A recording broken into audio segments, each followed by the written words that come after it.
Selamat pagi ya. Ini pagi banget tuh jam 7 ya. Saya sudah standby jam 6. Jadi ini orderan semalam ya. Jadi kalau malam masuk ya kita akan segera mereview paginya kita kerjakan. Jadi saya sudah siapkan barangnya jadi segera akan kita kirim ya. Saya orangnya paling tidak mau berlama-lama. Saya tidak mau menahan-nahan duit orang. Ya, karena saya tahu saya juga mengalami beli online ke orang lain juga sama. Saya maunya cepat sampai itu barangnya ya. Jadi makanya saya sudah terima orderannya, pasti akan segera kita siapkan ya, kita review. Nah, Anda kalau suka review saya, Anda bisa beli bolam ini melalui Bukalapak Juragan Lampu ya. Bukalapak Juragan Lampu itu saya sendiri yang mengelola. Shopee F3 Moto Lighting itu reseller saya, atau Anda bisa beli di Tokopedia. Tokopedia Anda bisa beli di reseller Juragan Lampu atau Juragan Lampu Jungki Wenas. Anda bisa order barang ini melalui WhatsApp 0898 269 3838. Silakan chat saja ya, tidak perlu telepon-telepon, pasti saya bales ya. Kirim menggunakan JNT, transfer menggunakan BCA ya. Ini saya mau mereview pagi ini ya, orderan untuk lampu untuk Kijang Innova ya, Barong dengan dengan Toyota Rush Terios ya. Kijang Innova Barong 2000, jadi Grand Innova ya boleh dibilang ya. Grand Innova itu di atas 2012 kali ya. 2012 lah pokoknya, yang udah facelift terakhir ya.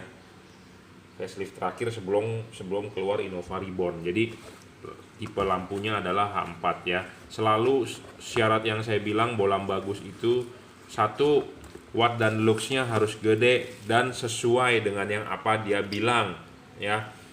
Jadi watt levelnya dia cuma ini di 30 watt, bukan 40 watt, bukan 50 watt, bukan cuma 20 watt ya, memang 30 watt. Jadi banyak yang jual bohlam tertulis wattnya gede-gede di kardus. Saya hanya menggunakan kardus plain biasa, saya juga beli di online, kardusnya kardus abal-abal, bukan kardus bagus. Saya tidak membuat kardus yang mewah-mewah. Jujur terus terang, kita tidak membuat merek. Jadi kalau Anda bertanya mereknya apa, ini adalah mereknya JLC, Juragan Lampu tipe Kri ya. Juragan Lampu JL Kri, JLC jadi mereknya ya. Level wattnya cuma di 30 watt. Jangan lupa kalau Anda mau masang ya, pasang dulu ininya. Sudah selesai dipasang ininya, baru klipin ya, baru diklip. Baru selesai diklip, pasang karet, baru bohlamnya masuk ya. Jadi langkahnya adalah pasang dulu ininya, klipin, pasang karetnya, baru bohlamnya terakhir ya. Baru bohlamnya terakhir. Syarat kedua adalah yang penting sudah watt dan luxnya gede, dia harus stabil. Jadi ini begini masangnya ya. Jadi kipas itu harus di belakang karet. Kipas harus di belakang karet ya. Ingat, kipas di belakang karet ya, seperti ini. Jangan lupa kipas di belakang karet, selalu saya ulang lagi ya. Dan karet original, tidak perlu dihajar, tidak perlu dibobok. Jadi benar-benar plug and play ya. Pemasangan kabel juga tinggal colok saja ya, tidak perlu ada yang ribet. Tinggal colok, driverless, ini sudah dirajut jadi tahan tarik. Kurang bagus apa coba ya? Semua udah tinggal PNP saja ya. Syarat kedua adalah harus stabil, watt dan luxnya sudah 30 watt, levelnya di 3100 harus stabil, nggak boleh ngedrop. Jadi harus stabil ini istilahnya kalau di manusia atau di perlombaan sepak bola, staminanya bagus gitu ya, nggak cepet capek ya. Jadi stabil ya, stabil itu penting juga. Kenapa? Karena di pasaran banyak juga yang sudah membuktikan seperti saya, wattnya gede, dia kan hanya menguji cuman 1-2 menit di awal. Coba nyalakan 5 menit, 10 menit, dia pasti akan ngedrop. Apalagi kalau yang namanya stress test. Stress test itu adalah benar-benar bohlam itu diberikan panas, diberikan bukan diberikan panas, istilahnya dia namanya juga stress test ya. Sama seperti kita treadmill itu ada, kalau Anda EKG ke rumah sakit jantung, cek kesehatan jantung, dia ada namanya stress test, ruangan stress test. Apa sih itu ruangan stress test? Di situ ada mesin treadmill, Anda disuruh treadmillnya itu dengan beberapa pola dia punya. Jadi cepat, lambat, nanjak. Cepat, lambat, nanjak. Nah, dari situ jantung Anda dibaca oleh alat EKG, grafiknya bagaimana, seperti itu. Nah, sama LED ini sudah lulus uji stress test dari saya. Bagaimana saya cara stress testnya? Ya udah, kita nyalakan tapi dengan kipas angin ditutup. Ditutup itu dalam arti kita taruh aja di meja begini, tapi kita nyalakan. Jadi kan artinya kan kipas anginnya tidak bisa terlalu meniup. Nah, kita lihat di situ wattnya turun tidak. Kalau wattnya turun banyak sekali, nah itu artinya nggak bagus dong hasilnya. Nah, banyak LED di pasaran di stress test seperti itu ngedrop. Nah, ini video stress testnya ini ada di YouTube saya sebelumnya. Kalau Anda rajin, Anda bisa nonton. Ya, kalau Anda nggak ada kuota, ya Anda coba cari deh. Anda makan ke cafe atau ke Carl's Junior, ya di situ ada wifi gratisan, atau Anda ke Burger King kayak kemana kayak ya. Kalau yang nggak punya kuota gitu ya, carilah wifi gratisan ya. Seperti Anda ke Kongji mungkin kan ada tuh wifi gratisan ya. Jadi Anda harus punya kuota dan Anda harus punya waktu untuk nonton ya, seperti itu. Syarat ketiga adalah adjustable. Adjustable ini penting ya. Saya sudah bilang harus bisa disetel. Selalu saya ngomong jam 11, jam 12, kenyataannya bukan jam 11 atau jam 12. Kebanyakan saya ngomong begitu, banyak orang yang mengikuti. Pak, saya sudah mengikuti panduan Bapak cara pasang jam 11, jam 12, tapi hasilnya malah nggak bagus. Ya, jam 11, jam 12 itu sebenarnya ada hubungan dengan kalibrasian dan settingan yang bohlam kita lakukan. Jadi selalu saya ngomong jam 11, jam 12 itu ya untuk bohlam yang prosedurnya adalah punya saya. Anda beli di tempat lain, saya nggak tahu dia kalibrasinya bagaimana, dia settingnya, tapi Anda ikuti 11-12 ya nggak ketemu gitu ya. Jadi video saya ditujukan untuk customer saya, untuk barang saya, seperti itu ya. Adjustable ini penting ya, karena H4 ini 2 buah fokus, dia bisa low beam dengan high beam. Jadi saya tidak mengajarkan Anda untuk setting maju mundur, tapi yang perlu Anda arahkan adalah putarannya ini saja ya, maju mundurnya tidak. Kenapa? Karena mempunyai 2 buah fokus. Nanti kalau Anda orang awam sulit untuk mengatur fokus ini. Kenapa? Karena ada 2 fokus, fokus lampu dekat dengan fokus lampu jauh. Nanti kalau lampu dekatnya Anda setel sendiri, lampu jauhnya juga Anda setel sendiri, nanti takutnya waktu saat high beam sinarnya tidak ke atas ya, tidak bisa naik, takutnya seperti itu. Jadi lebih baik nggak usah. Jadi saya saja yang lakukan. Jadi Anda tinggal terima beres ya. Syarat keempat, serviceable. Bohlam ini bisa diservis selama chipnya masih ada stoknya. Karena pabrikan di Cina sudah mengingatkan saya bahwa chip tipe Cree ini mulai langka di sana. Ya, mulai langka dan dia mau minta menaikkan harga, dan saya bilang tahan dulu, jangan naik, orang lagi ekonomi tidak baik, lu mau naikin harga. Ya, tapi dia sudah memberitahu saya intinya adalah chipnya mulai langka. Kelima, soal bayangan gelap. Nah, bayangan gelap ini penting, ada berhubungan dengan syarat ketiga. Ya, selalu saya ngomong kenapa jam 11, jam 12, supaya dia tidak dapat di tengah. Jadi gini loh, reflektor itu bagian atas paling penting. Kalau rusak, reflektor itu pasti bagian atas, bukan bagian samping, bukan bagian kiri atau bagian bawah. Pasti bagian atas meleleh. Nah, makanya kenapa saya bilang jam 11, supaya bagian yang tengah ini penting ini tidak ketemu bayangan gelap gitu ya. Bayangan gelap makin kecil makin bagus, bayangan gelap makin tidak lebar makin bagus. Jadi bayangan gelap ini penting. Banyak orang nggak paham, taunya cuma mau terang-terang ya. Terangnya ini harus bisa dipantulkan ke jalan, harus bisa napak di jalan, harus bisa tebel di jalan ya. Banyak orang cuma tahu maunya terang, tapi padahal bohlam bagus itu mempunyai beberapa faktor ya. Terang saja tidak cukup ya, harus bisa adjustable.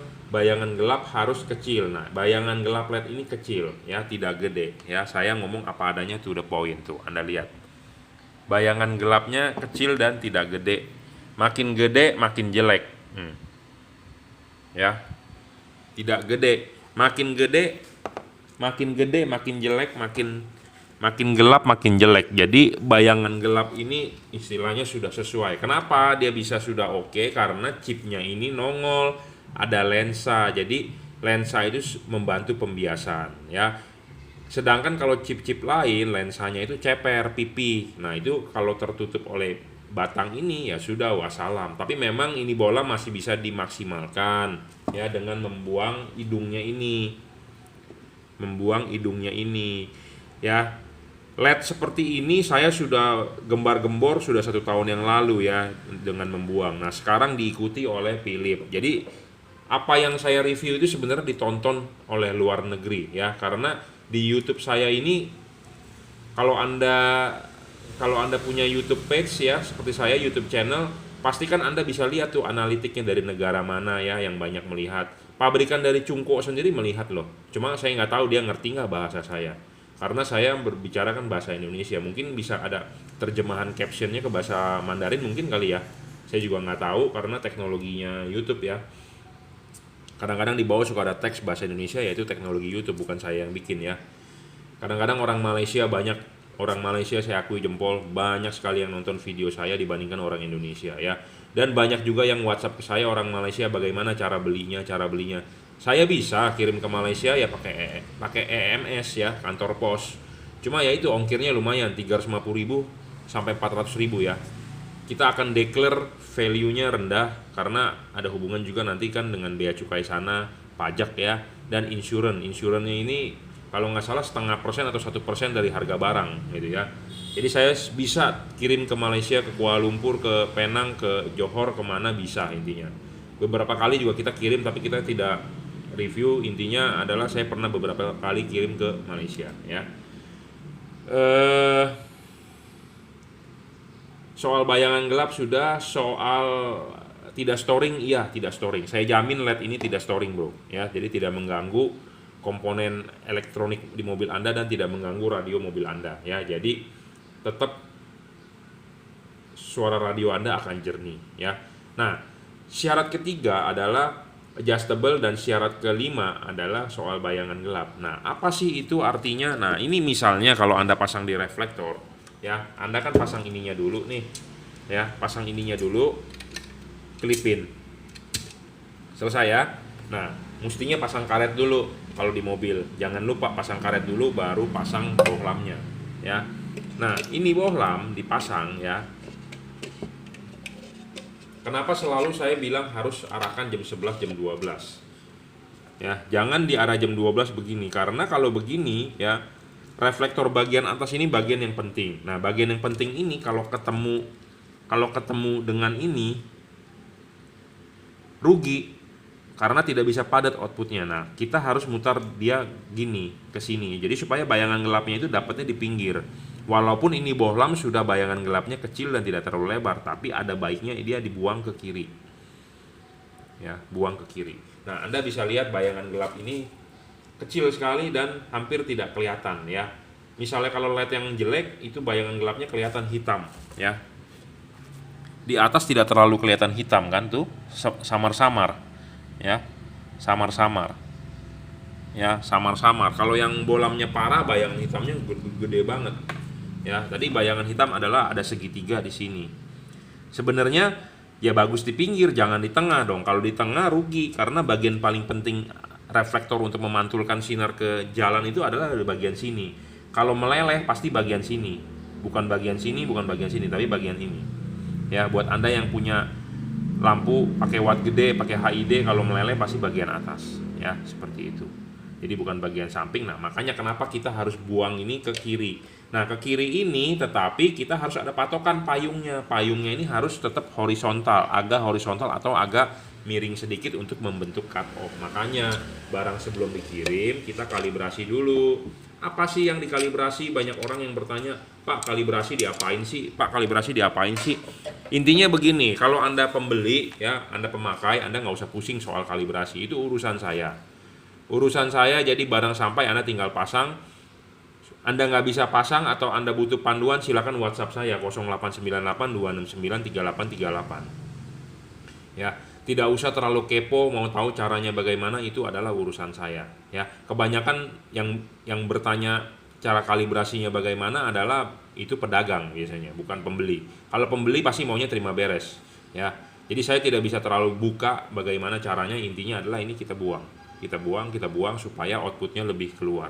Ya, seperti itu. Kenapa perlu kalibrasi? Karena kita mengkonversi dari halogen ke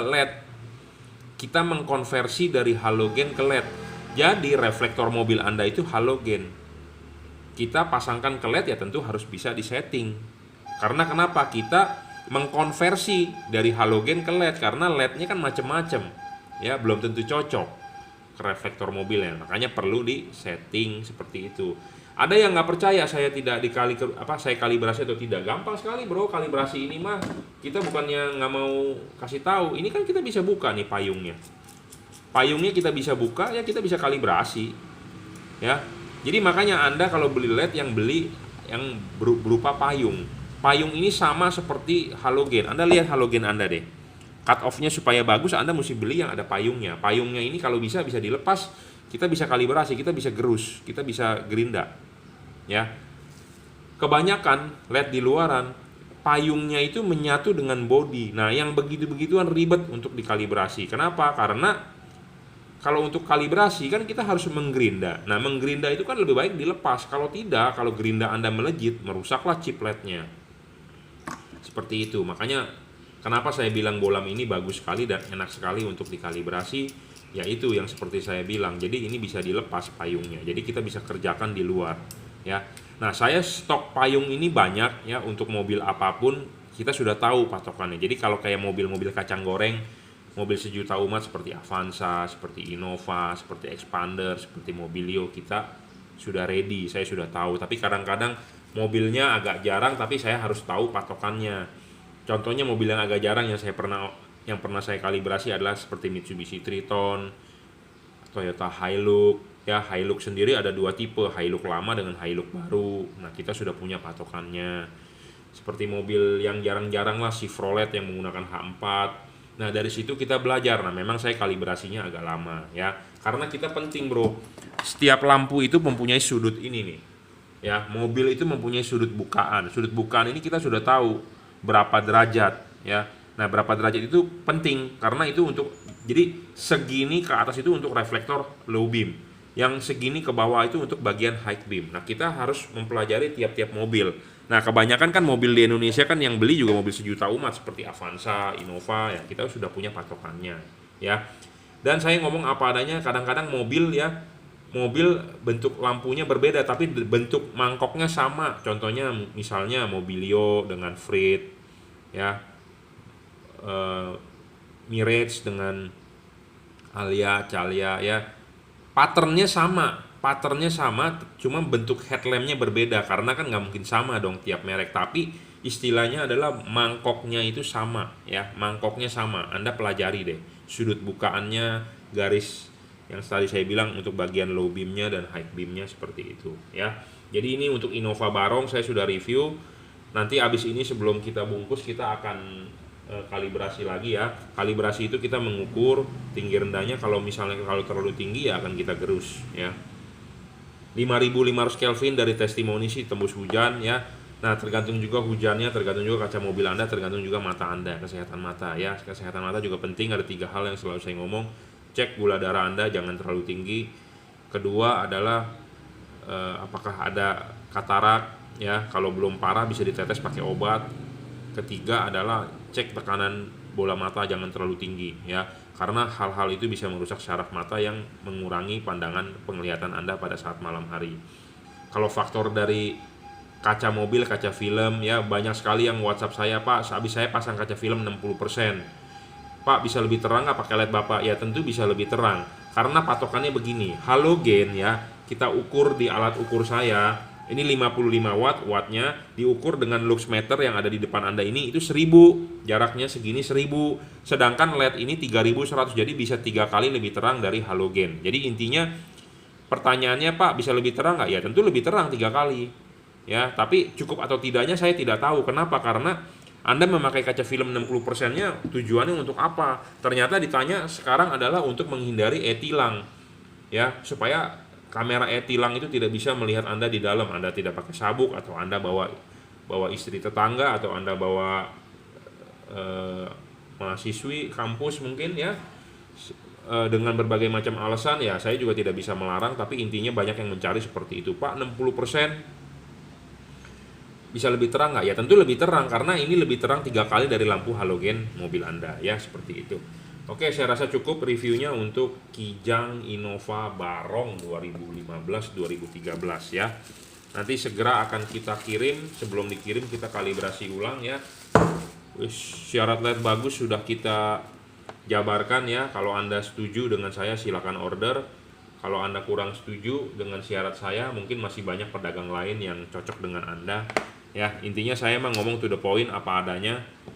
Anda tidak perlu memasang kabel relay set, pemasangan tinggal PNP. Masih banyak bertanya juga, Pak, lawan HID bagaimana?